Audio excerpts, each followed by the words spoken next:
Madame, Messieurs, bonjour et bienvenue sur Chancela Tchala Foot, votre chaîne d'information sportive. À la une de cette tranche d'information, la rencontre entre PSG Olympique de Marseille, des conséquences néfastes à l'insu de Neymar qui s'est fait insulter, entre parenthèses, de singe par Alvaro González. On va en parler dans cette vidéo. On va également parler de Mercato du côté des Lions avec un Memphis Depay qui pourrait rejoindre le FC Barcelone dans les jours qui suivent. On va vous fixer concernant cela Kylian Mbappé qui aurait lui aussi annoncé à Leonardo qu'il ne souhaiterait pas prolonger son contrat à nouveau avec les PSG. On va en parler. On va finir avec quelques rencontres au niveau de la Ligue 1 mais aussi de la Coupe de la Ligue en Angleterre. Encore une fois, bonjour et bienvenue sur ma chaîne YouTube. Commencez par cliquer là où vous pouvez vous abonner, surtout vos cloches de notification pour recevoir toutes mes publications. Je parlais de Paris Saint-Germain qui a affronté Olympique de Marseille dimanche passé. Dans la soirée, un match qui s'était déjà annoncé très mouvementé. Pourquoi? Parce que simplement avant la rencontre, il y a eu pas mal de déclarations sur les réseaux sociaux de la part des différents joueurs entre les deux clubs, notamment Dimitri Payet qui a beaucoup chambré le Paris Saint-Germain et surtout avec sa moquerie, en tout cas à l'échec du Paris Saint-Germain en finale de la Ligue des Champions. Les Parisiens n'avaient pas bien digéré ses propos et avaient promis de répliquer sur les terrains, chose qu'ils n'ont pas pu faire par ailleurs. Mais à la grande surprise de tout le monde, une rencontre qui va vraiment résulter sur 15 cartons jaunes et 14 cartons jaunes et 5 cartons rouges. Quelle surprise, un match très désagréable à suivre. Un Paris Saint-Germain qui était déjà pas en forme. Je l'avais d'ailleurs annoncé avant la rencontre que le PSG était en danger devant l'Olympique de Marseille qui était en forme avec des joueurs comme des Florian Thauvin, avec ces fameux Dimitri Payet et bien d'autres Benedetto et beaucoup d'autres joueurs. Le Paris Saint-Germain s'est fait avoir à domicile. Une deuxième défaite depuis sa rentrée en saison, mais quelle saison compliquée pour le PSG qui venait tout simplement de jouer un match difficile face aux Bavarois lors de la finale de la Champions League de l'UEFA. C'était très compliqué à voir en tout cas ces matchs avec autant de cartons jaunes, autant de cartons rouges, autant de fautes les uns sur les autres. On a senti que les matchs n'étaient pas seulement moral mais aussi bien physique avec Neymar qui était peut-être la bête noire de Dimitri Payet et aussi de ces machins, plutôt de ces fameux González, excusez-moi. Quel match mais désagréable à suivre. Mais en tout cas, j'ai quitté la télé, parce que j'étais pas content de voir tous ces cartons. Et j'étais pas contente et j'étais vraiment choquée de voir qu'il y a que des cartons et des cartons. L'arbitre n'était pas en mesure de calmer les joueurs tout simplement avec des remarques au fait. Même si Neymar vient interpeller les arbitres assistants en disant que voilà, il y a telle chose qui se passe, il n'était pas écouté et à la fin, il a reçu pour lui aussi son carton rouge et il est expulsé du match. Et il n'a pas pu finir les matchs dans des plus belles manières. C'était très compliqué pour les Parisiens, mais à la fin, ils n'ont pas pu tenir la tête avec ces buts de Benedetto qui étaient refusés, entre parenthèses hors jeu. Également, ces buts d'André Di Maria qui étaient aussi refusés pour hors jeu. Mais quel match! Avec autant d'intensité de tous les deux côtés. Malheureusement, parce que c'était pas la bonne journée pour le Paris Saint-Germain. Il faut noter en tout cas que cette pandémie n'est pas à négliger. Le Paris Saint-Germain qui a été impacté à travers ses attaquants de pointe, par exemple les Kylian Mbappé qui pourrait réintégrer l'équipe demain déjà face à Metz. Mais en tout cas, un Neymar qui, je sais pas, qui a fait de son mieux à être là, un Di Maria qui a fait de son mieux à être là, mais ils n'ont pas pu tenir la tête.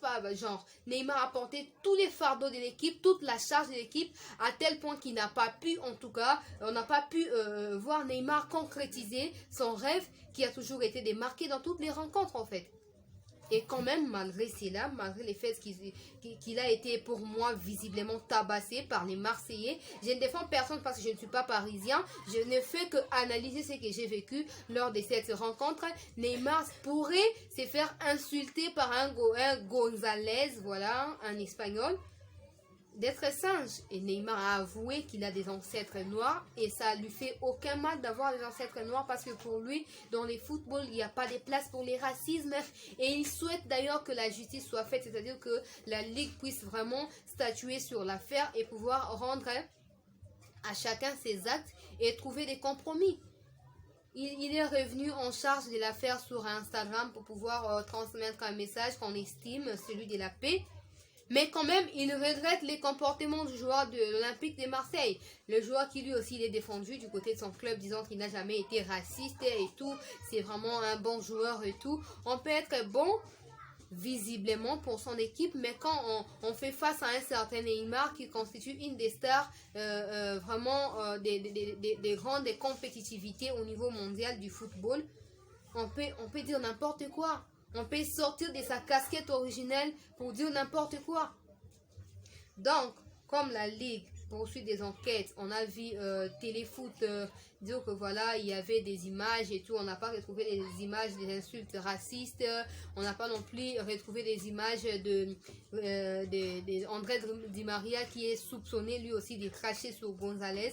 Ces images-là ne sont pas encore retrouvées. Mais quand même, les enquêtes sont en cours. On espère vraiment, parce qu'en tout cas, être noir, ce n'est pas une faute, ce n'est pas une erreur, ce n'est pas une bêtise.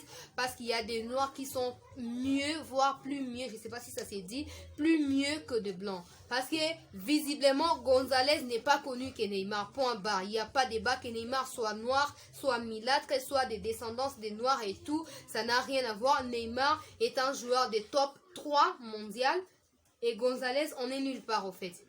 Donc il faut vraiment réfléchir avant d'ouvrir la bouche et surtout dans ces genres de choses. Il faut que la Ligue puisse vraiment être rigoureuse concernant ces insultes, si seulement et si ça s'est révélerait vrai à travers les images dont les enquêtes sont en cours. Je parlais du Paris Saint-Germain qui pourrait saisir l'opportunité et s'est vengé face à Metz. Le PSG va jouer demain à 20h heure de Kinshasa. Restez connectés sur Chancela chez la foot. Mettez en commentaire ce que vous pensez de la 3e journée du Paris Saint-Germain qui a déjà manqué ses 2 premières journées. Échec total 0 points et c'est peut-être le 20e du classement provisoire. Et jusque-là, c'est horrible. Ça n'a pas existé depuis plus de 30 ans au sein du Paris Saint-Germain.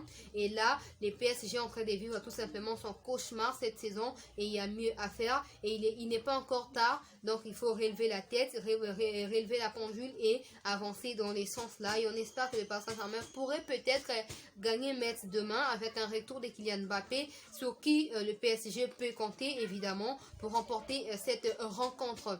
Donc voilà, Kylian Mbappé lui aussi qui laisse des incertitudes sur son avenir au sein du Paris Saint-Germain, disant qu'il ne souhaiterait pas prolonger son contrat qui va expirer en juin 2022.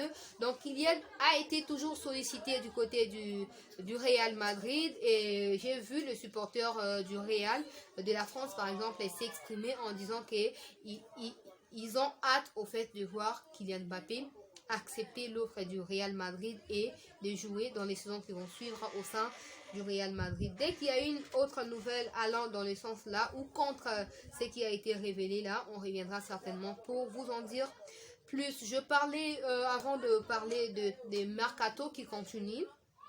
Je parlais de quelques matchs au niveau de l'Angleterre, des matchs qui se sont joués hier, mais aussi certains qui vont se jouer aujourd'hui, des matchs comptants pour aujourd'hui, des matchs comptants pour la Coupe de la Ligue. Hier, c'est Brighton qui a perdu face à Chelsea sur les scores de 3-1 et Sheffield qui a perdu face à Wolves sur les scores de 2-0. Aujourd'hui, West Ham va jouer contre Charlton à 19h30 et Bournemouth va jouer contre Crystal Palace à 19h45. Newcastle va jouer contre Blackburn à 19h30 et en Ligue 1, Montpellier va jouer contre Lyon à 20h heure de Kinshasa. Lyon avec un Memphis Depay qu'on pourrait voir pour la dernière fois. Aujourd'hui, je vais vous en parler pendant que je parlerai de Mercato. Donc voilà, quelques rencontres à suivre aujourd'hui. Restez connectés sur Chancela la foot. Si vous avez besoin d'une dédicace, n'hésitez pas de mettre en commentaire votre pronostic. Et certainement, si vous réussissez à gagner quelque chose dans les sens là, vous aurez votre dédicace sur ma chaîne YouTube. Je parlais des Mercato qui continuent avec un Bertrand Traoré qui devrait s'engager à Aston Villa. C'est Aston Villa plutôt. C'est mercredi, donc voilà. il y a des négociations qui se poursuivent. Je me rappelle qu'il y a quelques jours, les joueurs avaient communiqué sur Instagram, sur Facebook, sur Twitter, son désir de pouvoir quitter l'Olympique lyonnais pour un manque des temps des jeux. Il souhaite aller ailleurs où il sera peut-être titulaire, on ne sait pas. Mais là, on nous informe que Aston Villa veut se procurer les services de l'attaquant ou de l'avant-centre de l'Olympique lyonnais en la personne de Bertrand Traoré. Dès que c'est bon, on reviendra pour vous en dire plus sur les contours de son transfert. Memphis Depay, le néerlandais qui a été sollicité après sa demi-finale en Ligue des Champions du côté du FC Barcelone avec ses coachs néerlandais Koeman. Donc c'est désormais officiel. Il y a déjà eu transfert, entre parenthèses, le contrat a été signé entre le joueur et le FC Barcelone pour une somme qui va avoisiner 25 millions et plus 5 millions des bonus. Donc Memphis Depay va quitter l'Olympique lyonnais pour le FC Barcelone. Peut-être la présentation au club ou au public barcelonais se ferait certainement avant la fin de cette semaine. Et en tout cas, je vous invite, et moi ça m'a touché, ça m'a fait beaucoup de peine de voir que Memphis Depay ne sera plus joueur de l'Olympique lyonnais. Mais voilà, c'est ça le football, c'est ça la carrière du joueur, c'est ça la carrière du footballeur. Donc, il est censé monter, et toujours aller de l'avant. On souhaite toutes les bonnes chances à Memphis Depay qui va nous manquer au niveau de la Ligue 1, au niveau de l'Olympique des Lyonnais. Et bonne chance vraiment pour sa nouvelle aventure au sein du FC Barcelone. Lui qui est vivement sollicité par les nouveaux coachs que je signale en passant être un néerlandais aussi d'origine comme lui. Donc, une très bonne nouvelle pour la nouvelle carrière pour la carrière plutôt, la suite de la carrière de Memphis Depay, l'attaquant phare de l'Olympique lyonnais en Ligue 1 Uber Eats. Donc voilà tout pour cette tranche d'information. Merci pour votre attention soutenue à cette tranche d'information sur Chancela Foot. N'hésitez pas à vous abonner, n'hésitez pas à liker, commenter, partager vos avis en commentaire, surtout demandez à vos amis et connaissances de s'abonner pour me soutenir. Question de passer de barre en barre concernant le nombre d'abonnés sur ma chaîne YouTube. Merci à Noc Orlando Saint-Leu La Forêt depuis Panama pour ses bienfaits concernant la chaîne Chancela Foot. Merci à John Bondele depuis Bruxelles pour en tout cas son désir ou son dévouement, voilà son dévouement, le mot qui convient, à pouvoir toujours me soutenir en partageant mes publications aux grandes stars du monde, mais aussi sur son réseau social Twitter. À vous tous qui m'avez suivi dans cette tranche d'information, merci de continuer à demeurer permanent sur ma chaîne YouTube et je vous retrouve très prochainement. À très bientôt.